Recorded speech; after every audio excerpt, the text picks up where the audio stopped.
Voters do not agree with these despicable women on The View. They are wildly out of touch with the vast majority of Americans, and frankly, they should seek immediate help. This is why, of course, she's on The View and not working for the most powerful man in the world, because Karoline would wipe the floor with you bitter banshees any day. Joe Biden knows how to do this. Yes. He knows how to do this. He's quite good at this. And you know, you can't refute anything with him because he just, when I say him, I mean... He rambles. Trump. Yeah. He tends to just... But can I mention one thing? She didn't scream. She didn't throw insults. She didn't even raise her voice. But when Karoline Leavitt went face-to-face with Whoopi Goldberg on live TV, it felt like a political knockout. You could practically hear jaws hit the floor. It all started when Leavitt, now serving as the White House press secretary, appeared on The View, a show known more for fiery groupthink than thoughtful discussion. But what was supposed to be a casual segment turned into an all-out cultural collision. Whoopi Goldberg tried to corner her with snark and smugness, assuming Karoline would fumble or crack. Instead, Karoline stood her ground, calm and sharp, flipping the narrative in real time. She didn't just challenge Whoopi's views, she flipped the whole table. With facts, confidence, and clarity, she made it clear working moms are not weak and traditional values aren't outdated. It wasn't about political talking points, it was about reality, something the hosts of The View seemed to avoid like the plague. People watching from home weren't just surprised, they were stunned. Comment sections exploded, clips went viral. The internet couldn't believe how effortlessly Karoline held her own against TV veterans who've made careers out of dominating conversations. And just like that, Whoopi Goldberg, Hollywood's so-called queen of progressivism, looked completely rattled. By the way, before we continue, don't forget to like this video and subscribe to the channel. It really helps us grow and share more intriguing stories. Now, let's continue. But the real chaos didn't start on stage. It started after the cameras stopped rolling. I, too, am a working mom and always have been. I've been a professional woman since I graduated from college or law school. But now there's, I think, a good thing, which is like the restoration of valuing so-called traditional moms. And that's great. The women who take care of their kids full time. Most of my best friends are doing exactly that. But it seems like in the right, there's like a bit of a shift toward like, you can't do what Karoline's doing. That's actually like an unsafe or a dangerous or a bad choice for families, for children, which I reject wholesale, but you hear it more and more. Yeah. Do you hear that? And what do you think? Suddenly, Karoline Leavitt wasn't just being debated, she was being attacked. Not for her policies, not for her facts, not even for her tone. No, they went after her motherhood. People online lost their minds over the fact that she's a new mom. Her baby just 7 months old, and she's still working a high-pressure job at the White House. That was enough for the so-called progressive internet to turn on her like a pack of wolves. The hypocrisy was loud and clear. These are the same people who constantly scream, women can do it all. But when Karoline actually did it all, had a baby, and still held one of the most demanding jobs in politics, they suddenly flipped the script. Suddenly, she was a bad mom. Suddenly, she was selfish. Suddenly, she didn't belong. The criticism wasn't subtle either. Social media was filled with posts asking why she wasn't at home baking cookies instead of speaking from a podium. It wasn't about her performance. It was straight up 1950s style mom shaming, all dressed up in hashtags about freedom and choice. Karoline didn't break down. She didn't run. She stood even taller. And that made people even angrier, because she wasn't just surviving, she was winning, and the old guard of daytime TV couldn't handle it. So what did Karoline do? She hit back, but not with anger, with something way more dangerous in the world of media spin: calm, clear truth.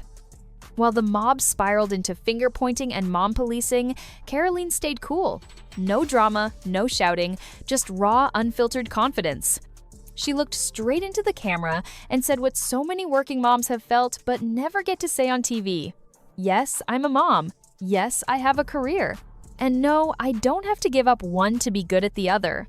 I would reject that it's a bad choice. Is it a tough choice? Absolutely. You know, as a mother, you want to be with your child 24/7. You have that maternal Like instinct. 27. Yeah. Not all the time. Well, right now, yes, because he's 7 months and just squishy and lovable, but I'm sure that will change. No, but you know, you do have that maternal instinct, but also recognizing, like, I'm doing this work for my son and for all children to make this country better, and it's a once-in-a-lifetime opportunity. And then she took it even further. She acknowledged the truth that every parent knows this life isn't easy. Juggling a newborn and a job at the highest level of politics is hard. But she made it clear she's doing it for her son, not in spite of him, but because of him. She wasn't pretending to be a superhero. She was being honest. The job is exhausting, the days are long, but it's temporary. In 4 years, her son will be older, the administration will be over, and she'll have no regrets about stepping up when it mattered. The best part? She didn't shame stay-at-home moms either. In fact, she celebrated them. She said raising kids full-time is powerful and honorable. She flipped the whole debate on its head. You don't have to fit one mold to be a good mother. That's what hit hardest. Not just to Whoopi, but to everyone who tried to box her in. But just when you thought it couldn't get messier, the internet did what it does best. It melted down. And not over anything logical. Instead of engaging with what Karoline actually said, the mob doubled down on the nonsense. They started twisting her words, taking cheap shots, and digging through her personal life. The same crowd that cries, female empowerment, turned into full-time haters the moment she stepped outside their narrative. They didn't say she was wrong. They said she was out of line for even showing up. Think about that. The same people chanting women can lead suddenly decided Karoline was a traitor for having ambition while raising a child. Suddenly, success wasn't celebrated, it was attacked. And the irony? It was loud. Because if Karoline had been saying all of this on a different platform, maybe with a liberal label, she would have been trending as a feminist icon. But since she clapped back on The View and outshined Whoopi Goldberg live on air, the script flipped instantly. Now she was problematic. Now she was tone deaf. The hate wasn't about what she said, it was about who she embarrassed. And that's when it became clear. This wasn't a debate. It was revenge. She dared to walk into their arena, take control, and leave untouched. And they hated her for it. And here's where Karoline Leavitt really flipped the whole narrative. She didn't just defend herself, she called out the hypocrisy head-on. The same people who preach about choice and freedom suddenly had a problem with a woman choosing to work and succeed on her own terms. Yes. It's also it's temporary, right? In 4 years, my son will be 4 years old and the president will no longer be at the White House. And then I'll move on and do something else. But, you know, this chaos of 24/7 work is a temporary matter. And that's what at least I tell myself to get through these very long and hard days. But I would reject that you can't be a good mom and be good at your job. I think you can do both. It certainly it's not for everybody. And it takes a lot of work and will and faith and prayer. And it's hard, but it can be done. And, you know, I would reject that. They weren't mad because she said something offensive. They were mad because she said something true and made it look easy. She dropped one of the most powerful truths live on TV. Not every woman's path looks the same, and that's okay. She didn't claim to be a role model for everyone. She didn't throw out catchy slogans. She just kept it real. Her job isn't easy. It's not for everyone, but it's hers, and she's not apologizing for it. That honesty hit like a bomb. She said out loud what others are too scared to admit: you can love your baby and love your job. You can grind through sleepless nights and still show up to lead, and you can do it all without tearing other women down. That's what really set her apart. She didn't fall into the trap. She didn't bash stay-at-home moms or pretend working mothers are superheroes. She gave both respect, and in a world full of echo chambers and fake empowerment campaigns, that kind of message is explosive. She didn't just win the argument. She exposed the entire game, and a lot of people didn't like what they saw. And just when the dust was starting to settle, things took a weird turn, like conspiracy theory level weird. Out of nowhere, online critics started spinning this ridiculous idea that Elon Musk was somehow plotting to push Donald Trump down the stairs. No, that's not a joke. That was the next hot take flying around after Karoline Leavitt's appearance. I mean, I gotta ask you, because they said it, are you aware of any plots from Elon Musk to push President Trump down the stairs?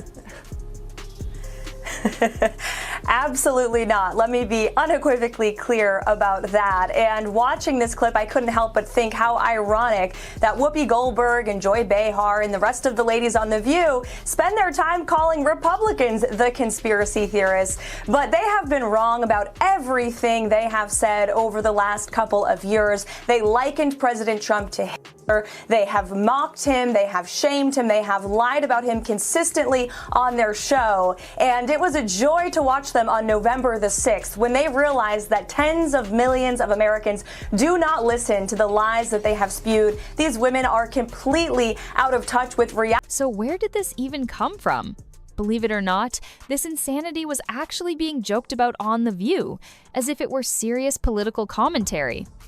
The same women who constantly call conservatives conspiracy theorists suddenly sounded like they were pulling headlines from a Reddit basement thread. And Karoline, she wasn't having any of it. She shut that nonsense down immediately. No smirking, no sarcasm.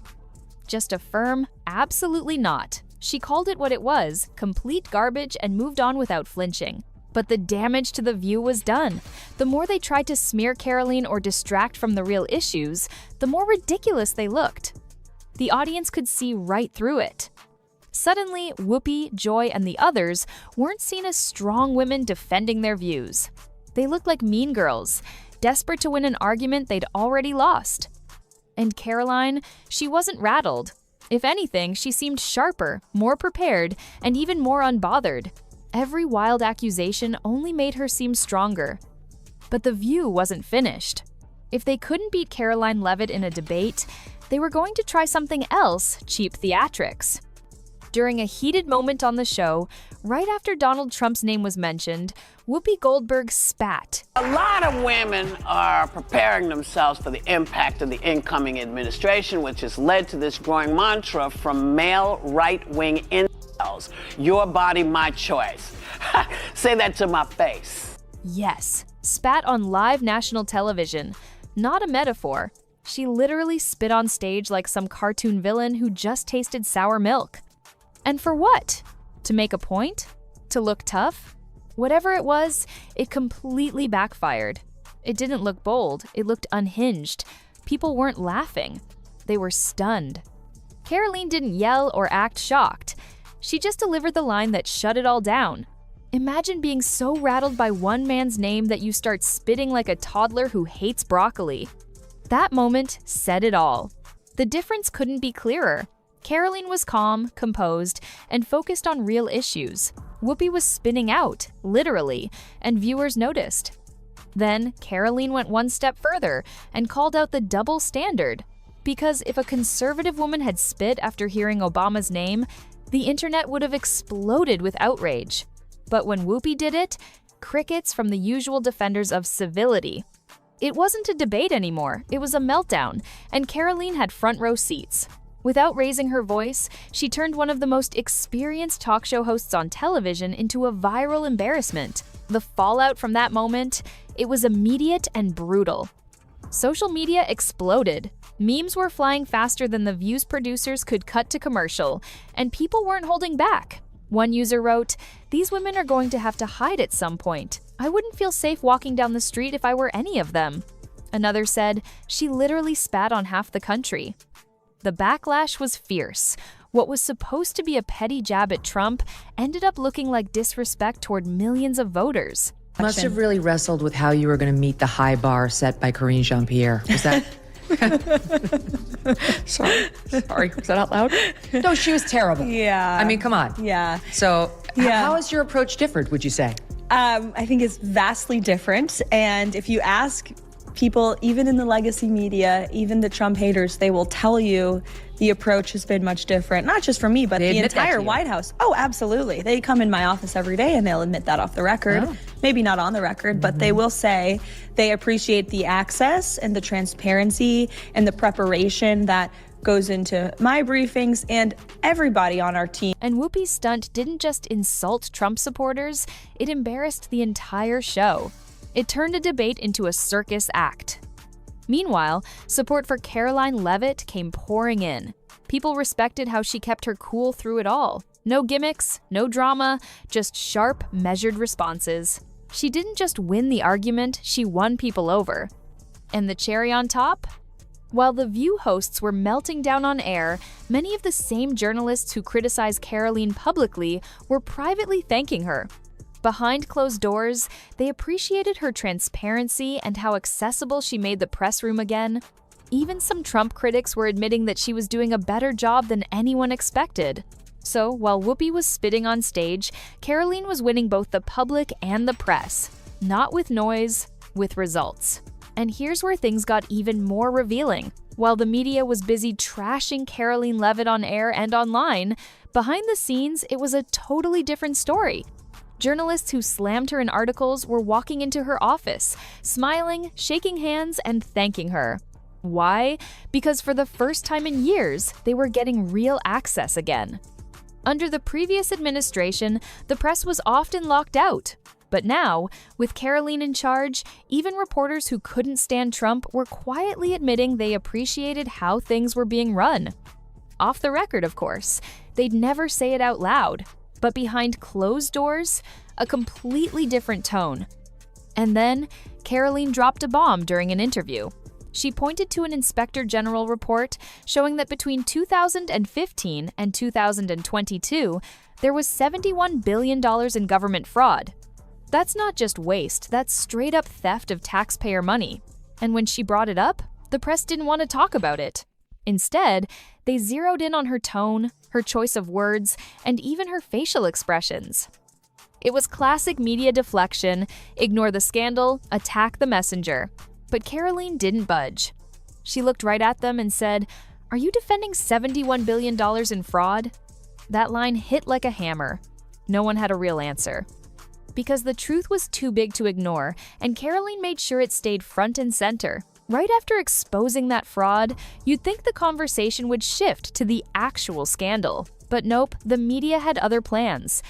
Instead of digging into the $71 billion disaster, another woke journalist jumped in and made it personal. Not about the fraud, not about the broken system. No, this reporter came after Karoline herself. Classic move: when you can't fight the message, you attack the messenger. The journalist nitpicked every word, every phrase. She wasn't hunting for truth, she was playing the role of a power-drunk hall monitor, desperate to catch Karoline slipping on a technicality. It wasn't journalism. It was gotcha theater. But Karoline didn't blink. She hit back fast and clean. "Oh, I didn't realize exposing corruption was less important than your fact-checking obsession." And just like that, the air went out of the room. The reporter looked rattled, like she'd been caught doing exactly what she was protecting the system instead of questioning it. Karoline didn't just defend herself, she exposed the way media games are played right in front of everyone. By the end of that exchange, there was no both sides. There was just Karoline standing tall while the so-called watchdogs ran cover for the very corruption she had just exposed. And that's when people really started paying attention. Not just to what she was saying, but how she was saying it, because it was clear this woman doesn't need a script. Unlike most press secretaries who rely on thick binders, pre-written answers, and frantic page flipping, Karoline Leavitt showed up with none of that. No teleprompter, no safety net. Just her mind and the facts she knew cold. She even shared how it started. For her very first briefing, her assistant prepared a massive binder, pages and pages of notes. But when she saw it, she laughed. It was too bulky, too slow, and didn't fit how she thinks. So she ditched it. That's right, on day one, she decided to go in unscripted. Why? Because she didn't want to memorize lines. She wanted to speak from the heart, the same way her boss does. Real words, real thoughts. No buzzwords, no political tap dancing. While other press secretaries flip through notes trying to find someone else's words, Karoline fires off clear, direct answers. And it's not just impressive, it's effective. Journalists, critics, even her harshest opponents can barely keep up. By the time they're tweeting their next complaint, Karoline's already moved on and crushed the next talking point. And that's exactly why she's become such a threat. Not because she yells, not because she's flashy, but because she's real, sharp, and refuses to play by the old political rulebook. In a world of staged outrage and rehearsed sound bites, Karoline Leavitt has become a rare force, unfiltered and unstoppable. While the left is busy spinning in circles, carefully choosing words that won't upset their own echo chambers, Karoline Leavitt just cuts through it all. No rehearsed lines, no safe phrasing, no waiting for applause. She speaks plainly, quickly, and hits where it matters. And that's why they can't keep up. By the time her critics are crafting another viral outrage thread, Karoline's already dismantled their argument on national TV. While they're still pretending it's 2016 Twitter, she's moved on delivering facts, owning the room, and making it look effortless. This isn't just style over substance. Her confidence comes from actual experience, real campaigns, real fights. She didn't get here because she was trendy or lucky. She earned it. And she's using that seat at the table to push back loudly and unapologetically. But that authenticity, it scares people. Especially the ones whose entire careers are built on fake outrage and pre-approved narratives. Karoline's very existence proves you don't need to play by their rules to be effective. And so, they fall back on the oldest trick in the book: attack her character. Insinuate she only got the job because she's pretty. Try to reduce everything she's done to her looks. The irony is painful, especially coming from people who claim to fight for women in power.